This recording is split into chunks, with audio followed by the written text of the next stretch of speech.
Buenas tardes, maestra Barrueta. ¿Cómo está Buenas usted? tardes.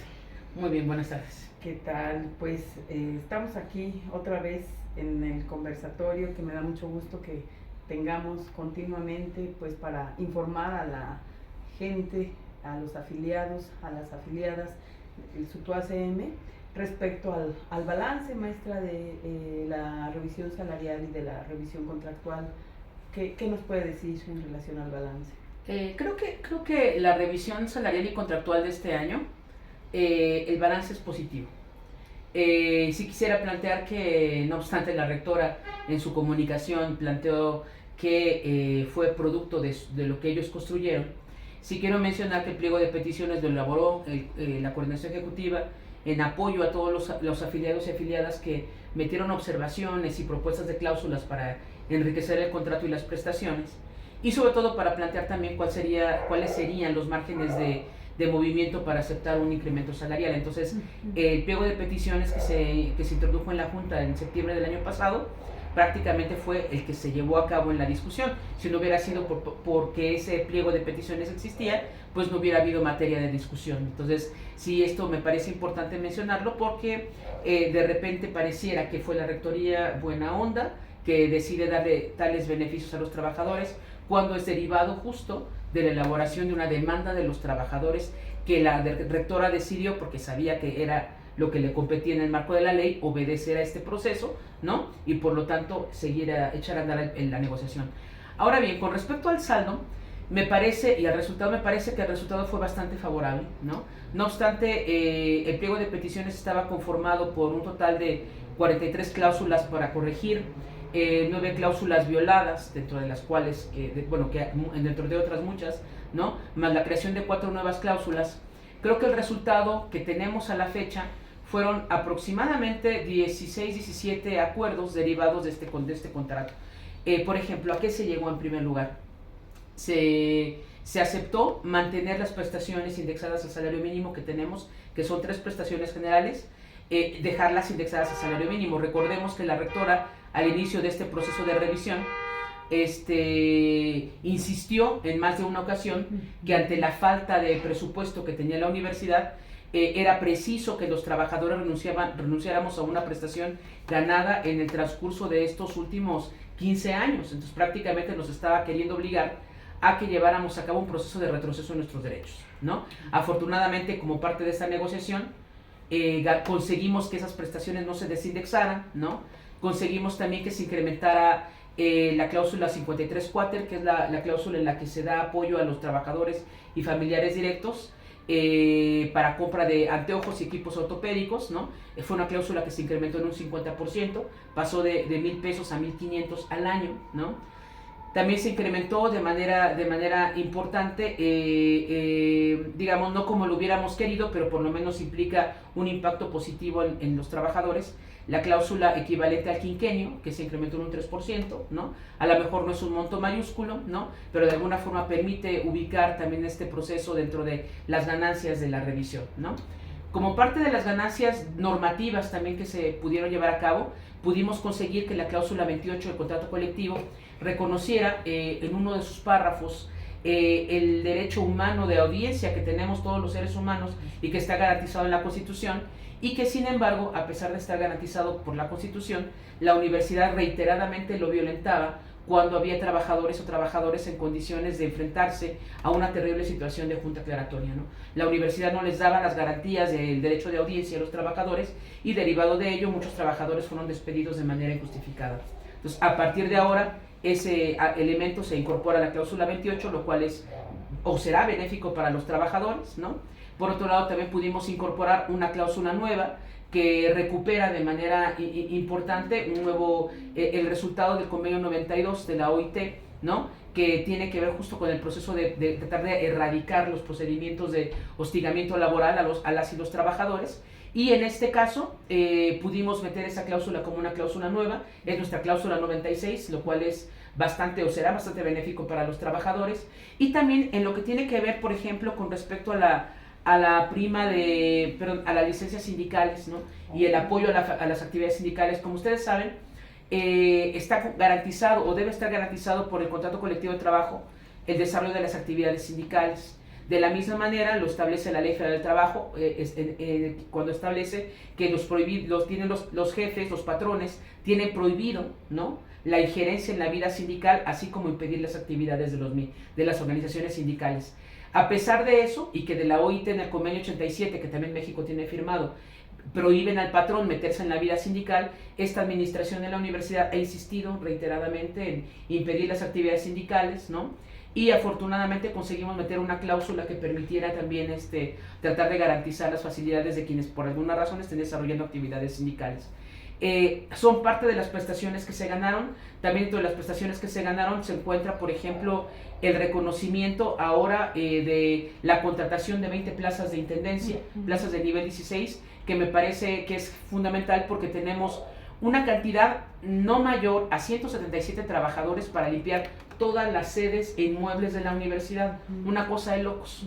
Y más cuando hablamos de que tenemos trabajadores, varios de ellos de la tercera edad, a quienes se les carga el trabajo de manera significativa. Entonces el hecho de que pueda haber la contratación de nuevas plazas, ¿no?, eso va a permitir, esperemos que reduzca un poco la carga excesiva de trabajo que tienen nuestros compañeros y compañeras.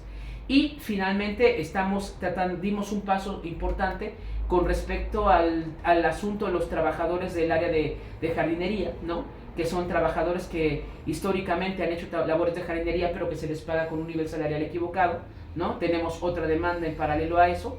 Afortunadamente la universidad reconoció que va a haber un derecho, digamos, de preferencia para los 10 compañeros y compañeras de Cuautepec que vienen desarrollando actividades de intendencia para que les sean reconocidas en su proceso de regularización o contratación o nueva contratación. Entonces creo que el balance fue esto con respecto al contrato.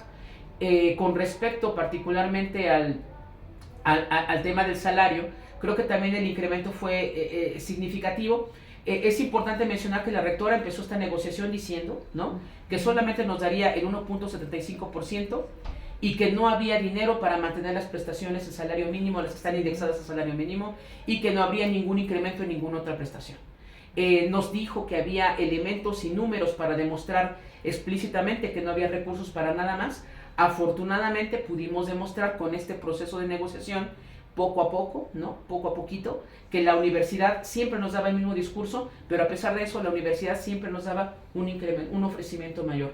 El ofrecimiento pasó del 1.75 al 3%, o sea, aquellos trabajadores que apoyaban a la postura de la rectoría y nos decían, no, la universidad no tiene dinero, nada más acepten el 1.75, pues ahora les estamos demostrando que la universidad pudo otorgar el 3%, sí, con el esfuerzo considerable, pero sin afectar, eso sí es importante mencionar, sin afectar el presupuesto que está destinado para todos los servicios universitarios y específicamente para garantizar las becas a los estudiantes, ¿no? Así es, pues sí, muchísimas gracias. Esa aclaración es muy importante y muy oportuna. Bueno, también querría conversar un poco con usted referente a esta cuestión que ha inquietado un poco a la comunidad universitaria, el por qué usted acude al Congreso local de la Ciudad de México. Yo quisiera que aquí nos aclarara un poquito y que, bueno, pues para que la comunidad universitaria contextualice el por qué se acude a este Congreso local. Oh, claro que sí. La rectora mencionó en la negociación que ella, cuando acude con los diferentes grupos parlamentarios, incluso si es la jefa de gobierno, por ejemplo, ¿no?, ella lo hace en representación de la institución, ¿no?, ella porque representa a la institución. Sin embargo, yo creo que también ahí la rectora pierde perspectiva porque no reconoce que el sindicato también tiene representación legal, ¿no? Y en tanto que somos representación en este momento legal del sindicato, pues también tenemos la misma potestad, digamos, ¿no? Sin embargo, eso por una parte, pero además cualquier ciudadano común, cualquiera, de acuerdo a lo que establece la Constitución, estamos en condiciones de solicitarle a nuestros servidores públicos, a quienes nos representan incluso, ¿no?, que nos rindan cuentas con respecto a las cosas que nos aquejan o que aquejan cotidianamente la vida, en este caso de la ciudad. Cuando empezó la revisión salarial y contractual y le dijimos a la universidad, hicimos de su conocimiento que estábamos emplazando como es nuestro derecho, ¿no?, la rectoría nos dijo que no empezaríamos ninguna plática hasta que no fuera notificado oficialmente y que no había recursos para darnos ningún tipo de ofrecimiento de ningún tipo, ¿no? Acudimos a las diferentes instancias de gobierno, a los diferentes grupos parlamentarios para que nos nos plantearan si esto era así, porque nosotros teníamos conocimiento de acuerdo a la comparecencia de la rectora en el mes de octubre, ¿no? La comparecencia en la que tuvo la rectora con la gente del Congreso local, ¿no? Con los diferentes grupos parlamentarios. Y en esa reunión, a la rectora en la comparecencia le dijeron, ¿no?, que del presupuesto que se le iba a aprobar, que era el incremento del 7%, le preguntaron sobre unas cifras de subejercicio. Si mal no recuerdo, le preguntaron que cómo iba, que todavía la universidad tenía registrados 450 millones de pesos por gastar en octubre del año pasado, y que cómo le iba a hacer para gastarse 400 y tantos millones de pesos en los 2 meses que le quedaban por delante.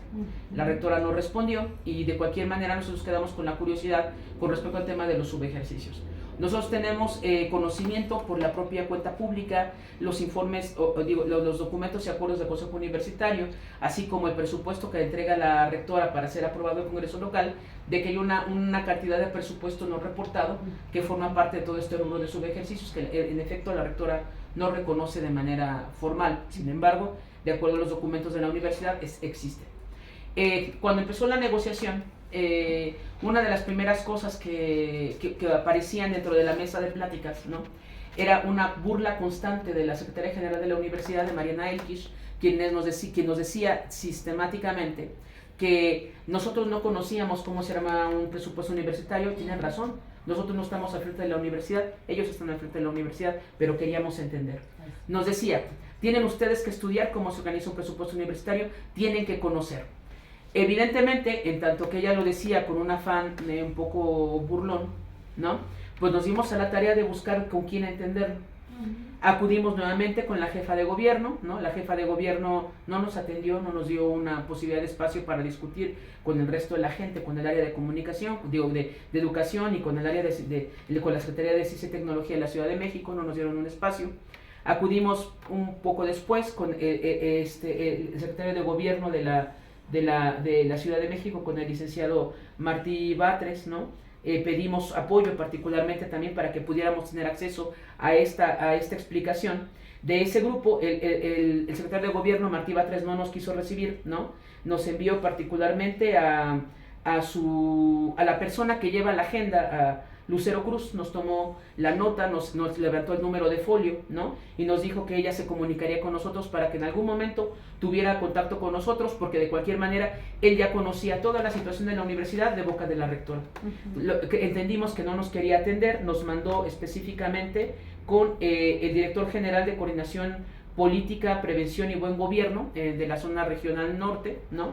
Estuvimos platicando con ellos, también estuvimos platicando con la gente de Concertación Ciudadana, y todo el mundo se comprometió muy formalmente a que nos darían los espacios necesarios con todos los sectores que podían explicarnos el tema del presupuesto de la universidad. Por supuesto, la comunicación oficial de ellos para el sindicato nunca llegó, y entonces decidimos acudir al Congreso local, a Donceles con Allende, ¿no?, para acudir con los diferentes grupos parlamentarios para que en conjunto nos explicaran, los que aprobaron directamente el incremento del presupuesto a la universidad, pues cómo fue que aprobaron el presupuesto, ¿no? Sí. Acudimos con ellos, el grupo parlamentario de Morena no nos quiso atender en ese momento, estaban ocupados en otras cosas, y solamente acudieron con nosotros otros grupos parlamentarios. Justo a partir de esa revisión intercambiamos documentos, elementos de la cuenta pública, algunas actas de lo que ellos aprobaron, y nos dimos cuenta que en efecto la universidad tenía un incremento de un presupuesto de 7% superior al de varias delegaciones, en este caso ahora alcaldías de la Ciudad de México, ¿no? Y nos explicaron de manera puntual cómo funciona la normativa general de aprobación de un presupuesto. En efecto, a la universidad le aprobaron un presupuesto del 7%, distribuido en diferentes rubros, prácticamente ya todos claramente planificados, ¿no? Cuando le planteamos eso a la rectora nos dijo que el punto es que el Congreso aprueba una cosa y la universidad, porque es autónoma, puede acordar otra cosa. Lo cierto es que cuando nos explicaban los grupos parlamentarios que nos pudieron escuchar, nos dijeron que eso no es necesariamente así, porque la rectora presenta un proyecto con el cual se tiene que comprometer a entregar cuentas de. Por lo tanto, empezamos a hacer nuestra propia indagación, ¿no? Y nos dimos cuenta que el tema de la autonomía, a veces mal entendida por la propia rectoría, lleva a pensar que como la universidad es autónoma, puede hacer lo que sea con el presupuesto que se le asigna, cuando debemos entender todos los ciudadanos que todos los ciudadanos somos corresponsables del presupuesto que se le asigna, puesto que deriva de nuestros impuestos, ¿no? Entonces, son los impuestos de la gente las que permiten financiar un proyecto educativo tan noble como el de la UACM, y por lo tanto un proyecto educativo como el de la UACM, tan noble para su gente, necesita tener un manejo también bastante claro de recursos, ¿no? Y precisamente en ese sentido fue que nos empezaron a explicar, cuando estuvimos en la negociación, la rectora nos dijo que todo eso era falso, que no es cierto, que la universidad en el marco de su autonomía podía de repente no devolver los sobrantes de algunas cosas y crear fondos específicos. Por ejemplo, decía el fondo que se crea para las becas.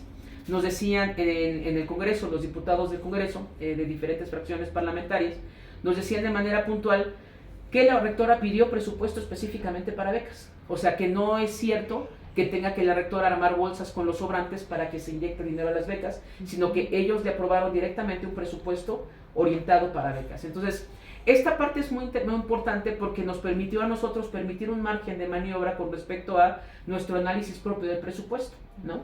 Cosa que, por lo visto, molestó un poco a la rectora, ¿no? Pues, toda vez que cuando se le cuestionó sobre algunas cuestiones, tanto del presupuesto como de la plantilla de trabajadores, pues la rectora ni la secretaria general nos pudieron contestar. Entonces, esa es la razón. O sea, nosotros no acudimos específicamente con ningún grupo parlamentario, nosotros acudimos a las diferentes instancias que cualquier ciudadano, ¿no? Pudiera acudir para pedir cuentas, ¿no? Y en el escenario de la visita a todas las instancias que jurisdiccionalmente tendrían impacto en la ciudad, en la universidad, pues ninguna nos quiso escuchar, salvo en el Congreso local, pues se acercaron grupos parlamentarios, algunos que evidentemente, seguramente la coyuntura política les gustará, ¿no? Pero lo cierto es que a nosotros nos pudieron explicar un poco todo este contexto.